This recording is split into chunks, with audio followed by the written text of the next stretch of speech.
এটা হচ্ছে আমার black Moscow set up. Fry আছে কিছু, মোটামুটি বড় হয়ে গেছে 10-15 দিনের মধ্যেই ফ্রাইগুলা। ওদেরকে ব্রাইন শিম ভেজ করে দেই। পাশে কিছু প্লাটিয়ার মলির বাচ্চা ছাড়া আছে। একেবারে একেবারে প্রথমে আমি গিফট পাইছিলাম মাছগুলো, ওগুলোর বাচ্চা এগুলা। এটা হচ্ছে অ্যালবিনো কই। এখানে আছে 4টা ফিমেল, একটা মেল। এটা হচ্ছে আমার ফেন্সি মিক্স গ্যাপির সেট আপ। এখানের ফিমেল আর মেলগুলো হচ্ছে জায়ান্ট, আমার দেখা জায়ান্ট সাইজ এগুলো।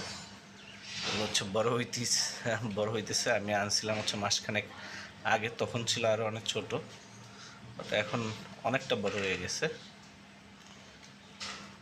বাট বাচ্চা দেয় না এখন। এই গাপ্পির কিছু ফ্রাই আছে, এগুলোও ভালো বড় হয়েছে। এগুলো প্রায় 1-1.5 মাস আগের। এই সাইডে হচ্ছে আমার বেলুন মন্টেল মলি, ব্ল্যাক বেলুন মন্টেল মলি।